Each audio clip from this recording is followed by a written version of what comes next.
गुरुदेव, आपके साथ होना एक मिरेकल तो है ही।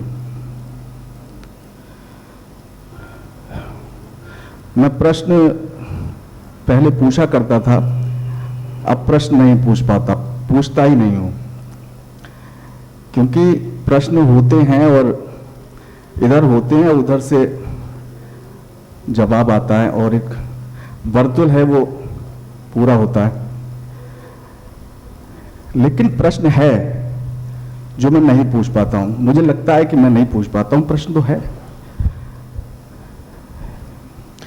मैं ऐसी कंडीशन में था कि होश के अलावा कोई विकल्प नहीं था मेरे पास। तब आपका आगमन मेरे जीवन में हुआ, कोई विकल्प नहीं था। मैं होश की बातें पढ़ता था, सुनता था, लेकिन वो होश नहीं था।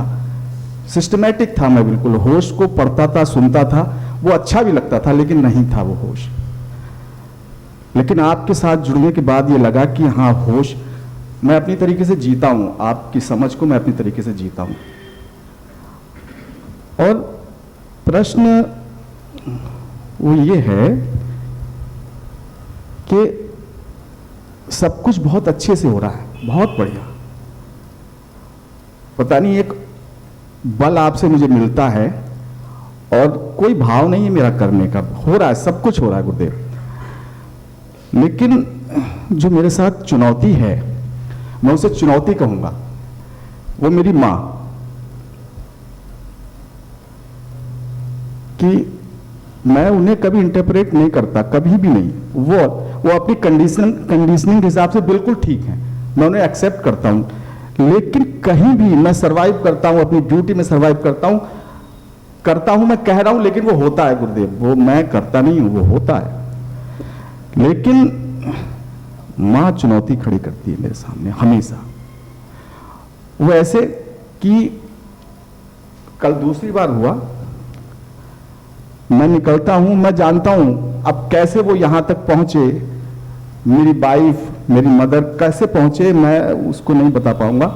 लेकिन मुझे लगा कि उनकी आतुरता, वो यहां पे बहुत रिलैक्स थी हैं, और मेरा पूरा प्रयास रहता उनको यहां लाने का, लाता भी हूं। वाइफ को लाना आसान होता है, उनको लाना नहीं हो पाता आसान। लेकिन वो कुछ, मैं होश की तरीके से, जो मेरा होश है मैं उससे सरवाइव करता हूं, लेकिन मैं मां के सामने फेल हो जाता हूं गुरुदेव। ठीक है। कल दूसरी बार ऐसा हुआ, मैं यहां से गया, यहां का टाइम मुझे पता नहीं चलता। मैं जब आपके साथ रहता हूं तो मुझे पता नहीं चलता कि टाइम कब आया कब चला गया यहां, और जो भी होता है होता है। कल मैं गया, उनकी बातें तर्क संगत हैं, और मैं अपने पे काबू नहीं रख पाता। काबू से मतलब मैं उन्हें हर्ट ही कर देता हूं। कल पूरी रात गुरुदेव मैं बाहर तखत पे लेटा और एक चादर ओढ़ के मैं लेटा रहा, केवल इसमें, क्योंकि चीजें मैं समझ लेता हूं, सामने वाले को समझ लेता हूं, मैं ड्यूटी करता हूं। हुआ कल? मैं समझ, कल क्या हुआ? कल ये हुआ कि मैं जैसे पहुंचा तो उन्होंने अपना प्रवचन देना शुरू कर दिया कि मां को पहले ले जाना चाहिए। तो हमने कहा, ले आए वाइफ को? हाँ, हमने कहा कि वो अम्मा कल का दिन है, पूरा हमने प्रोग्राम बनाया है कि पूर्णिमा को तुम पहले बार भी चले गए थे अपनी पत्नी को लेके, और मुझे अवॉइड कर दिया तुमने, मुझे मतलब छोड़ दिया। वही उन्होंने, अच्छा पहले संभाला था मैंने आपको, अब जैसे जैसे यहां आ रहा हूं इतना मजबूत नहीं कर पाता हूं, चीजें समझ लेता हूं, लेकिन मां से नहीं कर पाता, मां से नहीं कर, और जगह मैं बिल्कुल अच्छे से कर लेता हूं, समझ लेता हूं, उससे आगे निकल जाता हूं, लेकिन मां से निकलना बहुत मुश्किल है। ठीक है, तो अब मां को कहना, पूर्णिमा अगले महीने भी तो आएगी, अगले महीने आएगी पूर्णिमा। जो परिस्थिति क्रिएट होती ना, मतलब एक त्वरा तो है गुरुदेव, एक है तेजी, मैं उसको समझ रहा हूं, मैं हवा में उड़ता हूं गुरुदेव, ड्यूटी मुझे पता नहीं चलती। तो ठीक है, उसमें बेचैनी की बात नहीं, सब सेटल्ड हो जाती हैं चीज़ें। सवाल है कि कुछ न कुछ चुनौतियां रहनी चाहिए ज़िंदगी में, अस्तित्व देता है और वो उन चुनौतियों से इंसान आगे बढ़ता है। और ये जो समस्या है ना आपकी, ये अपने देश की या मुझे लगता है पूरी दुनिया की ही होगी। ये शाश्वत समस्या है सास बहू की, और वो ऐसे ही चलेगी। इसमें आप बीच में कहाँ उलझे हुए हैं। जब सास बहू का मसला हो उसमें से किनारे हो जाना चाहिए, उसके बीच में नहीं आना चाहिए। आप दोनों को संभालने में लगे हैं, कभी माँ को कभी वाइफ को, किसी को मत संभालिए। वो माँ से तो कहती, वो हमारी वाइफ से कुछ नहीं कहती। हाँ, आपसे कहेंगे ना, वो सीधा मुझसे हिट करती है ना। बिल्कुल, वो आपसे और कहेंगे, मुझे घर ही जाना होता है गुरुदेव। कहेंगे सुन लो, उसमें क्या समस्या है। कहीं अगली बार पूर्णिमा फिर आएगी।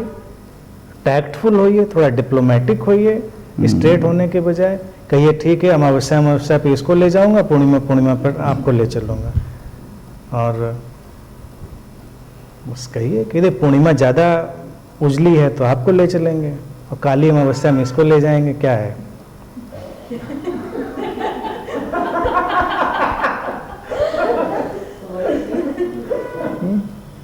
हैंडल करिए डिप्लोमेटिक। अब माँ जिस उम्र के मुकाम पे हैं उनको डिप्लोमेटिक ही हैंडल कर सकते हैं, और कुछ उपाय नहीं है। गुरुदेव मेरा सिर्फ इतना मतलब था कहने का, ये क्वेश्चन था। मैं सब जगह ये एक मैं फेल हो जाता हूँ अपनी माँ के सामने, क्योंकि आपने मैं हर जगह सर्वाइव करता हूँ। चूंकि अपना अटैचमेंट बहुत बना लिया। आप स्वीकार करिए। देखिए, आप थोड़ा सा और आगे सोच के देखिए, और आगे जब आप सोच के देखेंगे, आने वाले 5 साल बाद, आने वाले 10 साल बाद, माँ के फिगर को डालिए अपने प्रोग्राम में, आप सेटल्ड होने लगेंगे। क्योंकि ये समस्या माँ की तरफ नहीं, आपके अपने अटैचमेंट की समस्या है। उनकी जितनी समस्या है उतनी तो है।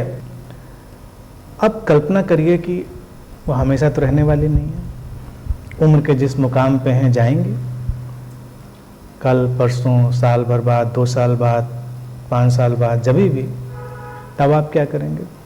तब शायद आप और परेशान होंगे। अगर इसी ढर्रे पे चलते रहे तो उनके न रहने पर आपको ज़्यादा तकलीफ होगी, क्योंकि वो वैक्यूम बहुत बड़ा हो जाएगा। अभी उनको उनकी स्थिति की तरह स्वीकार करिए कि ये ऐसे ही डिजाइन्ड है, इनका यही डिजाइन है। और अभी देखिए, हमारे अनंत में तो अस्तित्वगत सब उत्तर होते हैं। पहले प्रश्न में जो उत्तर आया वही उत्तर है। खामोशी से इंतजार करिए। कभी कभी किसी बात का जवाब ना देना ही सबसे अच्छा जवाब होता है। आप जवाब देते होंगे, फिर वो तू मैं होती होगी, फिर मामला गर्म हो जाता होगा, यही सब होता होगा। तो गुरुदेव, अब आपने बताया कि अटैचमेंट, मैं समझ सकता हूँ, वो मुझसे कहती कुछ नहीं है, वो सिर्फ मुझे रुष्ट दिखाई देती हैं।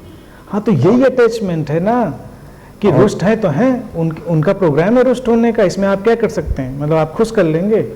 पहला तो देखिए कि यही जान लीजिए, दुनिया में कोई किसी को खुश नहीं कर सकता। हर इंसान की हैप्पीनेस उसके अपने प्रोग्राम से निकलती है। अटैचमेंट यही होता है, हम अपने लव्ड वन से इतने ज़्यादा वो हो जाते हैं कि हम एक एक मुंह, एक एक आँख देख रहे होते हैं उनकी, और ज़्यादा देखने लगे तो फिर एक एक बाल देखने लगते हैं कि अब ये दाएं गया बाएं गया, अब क्या परेशानी है। अब मत देखिए, ज़्यादा देखना ही बंद कर दीजिए।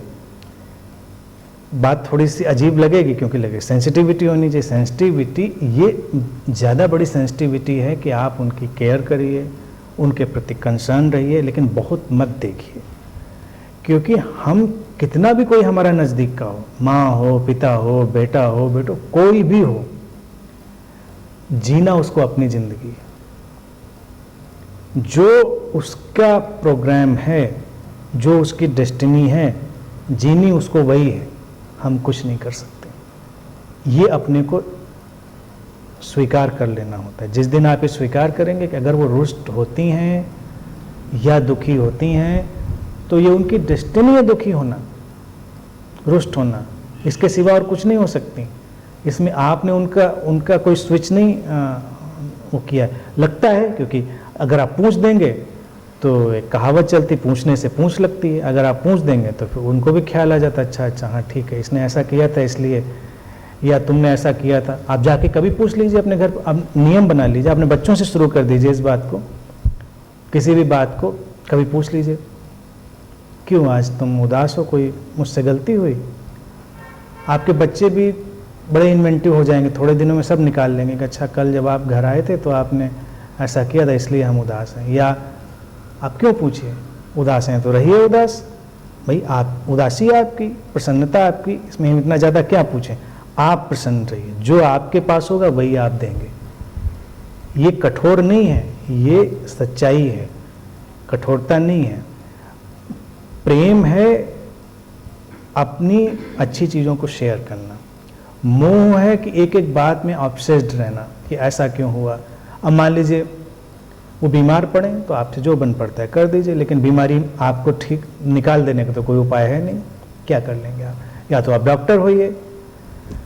बाकी रहा मूड्स के उतरने चढ़ने के सवाल, तो वो तो उनके अंदर के केमिकल्स हैं जो, या उनकी अंदर की जो सोच है वो कर रही है, उसमें भी आप कुछ नहीं कर रहे हैं। आप बस शांत रहिए, आप अपने को शांत रखिए, धीरे धीरे सब सल्यूशन निकलेगा। और इंतज़ार करिए, इंतज़ार करिए कि वही प्रार्थना है, उसी को प्रार्थना बनने दीजिए कि एक दिन आएगा परिवर्तन, एक दिन कुछ बदलाव घटेगा उनके अंदर। और बदलाव घट रहा है ये भी आप जानते हैं। देखिए आपने कितनी बार मुझसे शेयर किया कि कितने बदलाव उनके अंदर घट रहे हैं, तो फिर जल्दबाजी किस बात की है? अगर उम्र के इस मुकाम पर इतने बदलाव भी आ रहे हैं तो फिर वो तो मुर्गी के पेट से अंडा निकाल लेने वाला है, सोने का अंडा। आप सोचिए, अभी आपने शेयर किया कि वो निर्वाण के 9 सोपान मेरी पुस्तक मंगाई इनकी माँ ने और पूरी पढ़ ली उन्होंने। मैं समझता हूँ हमारे यहाँ तमाम जो मित्र होंगे जिन्होंने निर्वाण के 9 सोपान 9 स्टेप्स टू निर्वाणा, इतनी मोटी किताब है, वो ली भी होगी तो पूरी तो अभी बहुत कम संख्या होगी जिन्होंने पढ़ी होगी, पूरी पढ़ ली उन्होंने। तो आप क्या चाहते हैं इस उम्र में उनसे? इतनी ज़्यादा एक्सपेक्टेशन क्यों है? और मैं समझता हूँ उन्होंने अगर इतने पन्ने पढ़े होंगे उसमें से आधा पेज भी उनके दिमाग में अटका होगा, बहुत बहुत बड़ी बात है। बहुत फॉर्चुनेट समझिए कि इतना भी अस्तित्व उनको एक दिशा में ले जा रहा है। ज़्यादा की उम्मीद मत करिए, जो हो रहा है पहले ही ज़्यादा हो रहा है।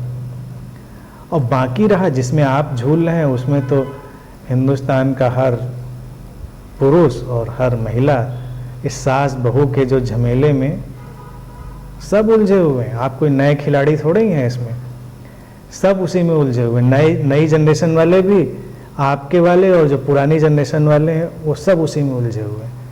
उससे मत जाइए, उसमें हम लोग डिप्लोमेटिक नहीं होते। डिप्लोमेट होना गलत नहीं है, कभी कभी झूठ बोलना भी सच की तरफ जाने का रास्ता होता है। तो कोई हर्ट ना हो तो झूठ भी रखिए, मतलब हर्ट ना करना उद्देश्य है आपका। झूठ सच कुछ नहीं होता, डिप्लोमेटिक रहिए। इस उम्र में उनके अंदर जो घट रहा है उससे ज़्यादा उम्मीद मत रखिए, वो बहुत है, ऑलरेडी बहुत है। और हो सकता है किसी दिन बहुत ट्रांसफॉर्मेशन हो। और फिर एक बात और भी हो सकती है, अगर मीनवाइल आप अभी यहीं पर अटके रह गए और कल को मान लीजिए आज उन्होंने 9 स्टेप्स टू निर्वाणा पढ़ डाला, कल को उन्होंने कुछ और, फिर मान लीजिए किसी दिन उन्होंने उसी किताब का पन्ना पलटा और उसमें जो भी एक पे आता है टोटल एक्सेप्टेंस का हमारा, उसमें सूत्र जो है समग्र स्वीकार का, फिर उन्होंने एक बार पढ़ा, उनको पूरा समझ में आ गया, उन्होंने अपने को एक्सेप्ट कर लिया, सेटल्ड हो गई, तो आपकी परेशानी और बढ़ जाएगी। अब अम्मा वैसा कुछ करती नहीं, अम्मा अब रही नहीं वैसी, आप आएंगे बैठे हैं, आपको लेके न विचलित हैं न परेशान हैं आपने, क्योंकि उन्होंने टोटल एक्सेप्टेंस समझ ली। अगर आज उन्होंने ये इतनी अपने दिमाग में चीज़ें डाली हैं तो कल को उम्मीद करिए कि वो भी आएगा। और मीनवाइल अपने को बदल लीजिए, क्योंकि अगर उनके अंदर वो आ गया और आपके अंदर नहीं आया तो आप ज़्यादा परेशान रहेंगे। फिर अपने को उस पर डालिए प्रोग्राम में और देखिए कि इससे पहले कि वो बदलें अपने को बदल लेना है। गुरुदेव, बात आपकी मैं जीता हूं, मैं एक्सेप्ट कर लेता हूं उनको। कल से मेरी उनसे ऐसा नहीं है कि मेरी कोई लड़ाई हुई, कुछ नहीं हुआ, कोई ऐसी बात नहीं हुई, लेकिन उन्हें लगा कि ये नाराज है, जबकि मैं नहीं हूं। मैं उनको स्वीकार करता हूं। अभी चलते समय उन्होंने, अभी मुझे ये धर्म संकट था कि मैं इनको ले जाऊं कि ना ले जाऊं, क्योंकि कल मैंने कह दिया था, मैंने कहा लेके चलूँगा, लेकिन उन्होंने, तो वो मेरे पास आई और उन्होंने मुझसे कहा कि तुम्हारा टाइम हो रहा है, तुम जा क्यों नहीं रहे हो। तो उनका ये वाक्य मुझे फिर अट्रैक्ट कर देता है कि ये बात तो करती हैं फिर, और उन्होंने कहा आप जाओ, मैं आज नहीं जाऊंगी, ठंड हो रही। कितनी समझदारी की बात तो है। इसमें क्या परेशानी? परेशानी कुछ नहीं है, मेरी परेशानी है। आप ही की है। ये तो उन्होंने इतनी समझदारी दिखाई, मैं तो पूरी उम्मीद कर रहा हूँ एक दिन वो बिल्कुल समझ में आ जाएंगी, वो आप आते जाते रहेंगे घर में, उन पे कोई फर्क नहीं पड़ेगा।